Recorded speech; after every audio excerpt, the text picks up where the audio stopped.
Good morning बच्चों। तो आज के क्लास में हम कुछ न्यूटन्स फार्मूला हमने लास्ट क्लास में देखा था, उसके कुछ प्रूफ्स देखे थे। आज की क्लास में हम उसके बेस्ड कुछ क्वेश्चन देखेंगे कि किस तरीके से उस पर क्वेश्चन पूछता है और हम कैसे आसानी से इसकी क्वेश्चन को सॉल्व कर सकते हैं और हम नंबर स्कोर कर सकते हैं। आपके सामने एक क्वेश्चन है। क्वेश्चन क्या बोल रहा है? Let alpha and beta be the roots of the equation x square minus six x minus two is equal to zero. If alpha a n is equals to alpha to the power n minus beta to the power n for n greater than equals to 1, then the value of a10 minus 2a8 by 2a9 is equals to 1। और ये question JEE में 2015 में पूछा है। हम question को देखिए। आप लास्ट क्लास में मैंने आपको फॉर्मूला बताया था, P N is equal to P N बराबर अल्फा का पावर n माइनस बीटा का पावर n, और इसके लिए फॉर्मूला हमारे पास क्या था?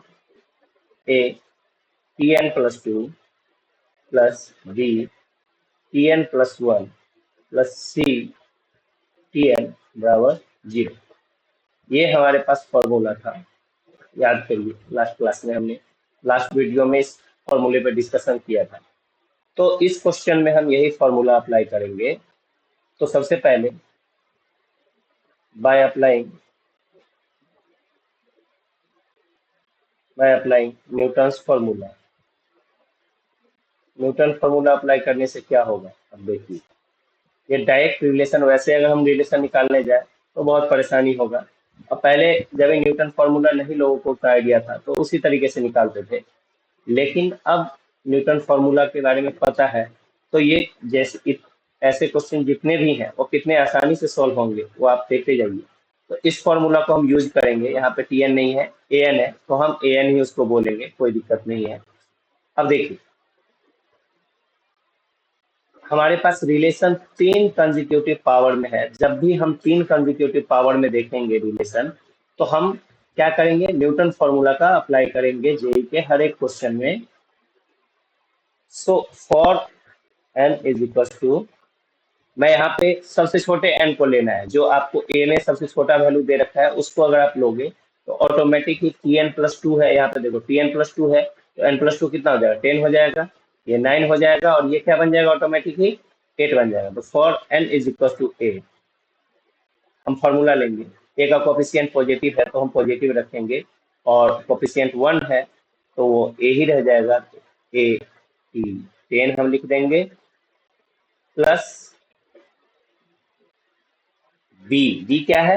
हमारा -6 है, तो कोफिशिएंट को हम -6 लेंगे, और टी n प्लस 1 कितना? 9 प्लस सी कितना है? हमारा -2 है, फिर कोफिशिएंट -2 है, और टी एन मतलब n का वैल्यू हमने 8 लिया है तो यहाँ पे 8 हो जाएगा, बराबर भी क्या होगा? 0 होगा। अब देखिए, इस फॉर्मूले की हेल्प से हम कितनी आसानी से इसको प्रूव कर पाएंगे।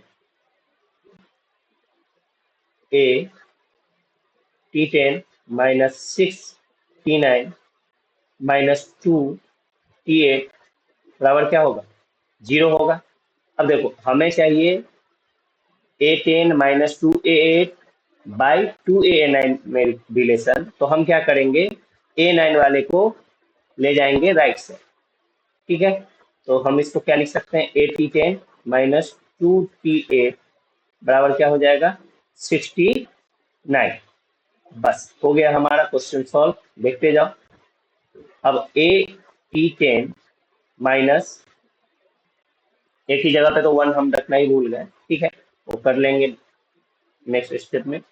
2T8, और इधर हमें क्या चाहिए? नीचे में चाहिए 2A9। 2A9, तो जब 2T9 को हम नीचे में ले आएंगे तो यहाँ पे क्या बच जाएगा? 3 बच जाएगा। और यहाँ से इसकी हेल्प से, मैं थोड़ा पेज आगे बढ़ा लेता हूँ, इसकी हेल्प से हमारा क्या होगा? ये फॉर्मूला, ये क्वेश्चन हमारा सॉल्व हो जाएगा। अब एक ही जगह पे वैल्यू पुट कर देते हैं 1, जो क्योंकि ए का कोफिशिएंट 1 ही है तो हमारा क्या बन गया? T10 -2T8 बाई 2T9 बराबर कितना? 3, या हम इसको ये भी लिख सकते हैं इसी को जो हमारा क्वेश्चन में है उस तरीके से अगर आपको लिखने का मन है तो ऐसे लिख दो, टी को ए लिख दो, क्या ही फर्क पड़ जाएगा।